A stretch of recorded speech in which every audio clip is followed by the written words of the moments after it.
स्वागत है आप सबका हमारे चक्र म्यूजिक पर। आइए आज आपको हम सुनाते हैं तुलसी जी की पौराणिक कथा।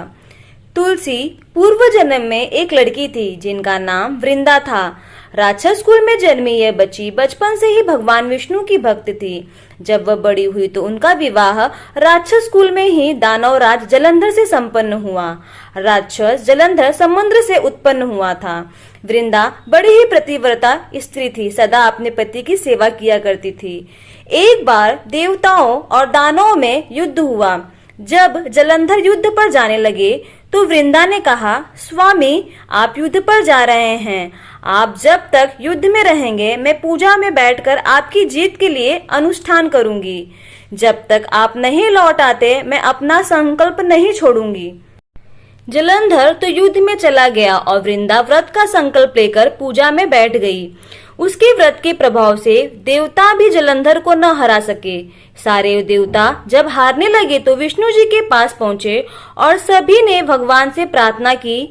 भगवान बोले, वृंदा मेरी परम भक्त है, मैं उससे छल नहीं कर सकता। इस पर देवता बोले कि भगवान दूसरा कोई उपाय हो तो बताएं, लेकिन हमारी मदद जरूर करें। इस पर भगवान विष्णु ने जलंधर का रूप धरा और वृंदा के महल पहुंच गए। वृंदा ने जैसे ही अपने पति को देखा तुरंत पूजा में से उठ गई और उनके चरणों को छू लिया। इधर वृंदा का संकल्प टूटा, उधर युद्ध में देवताओं ने जलंधर को मार दिया और उसका सिर काट कर अलग कर दिया। जलंधर का कटा हुआ सर जब महल में आ गिरा तो वृंदा ने आश्चर्य से भगवान की ओर देखा, जिन्होंने जलंधर का रूप धरा हुआ था।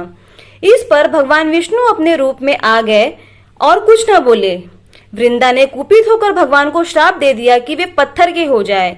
इसके चलते भगवान तुरंत पत्थर के हो गए। सभी देवताओं में हाहाकार मच गया। देवताओं की प्रार्थना के बाद वृंदा ने अपना श्राप वापस ले लिया।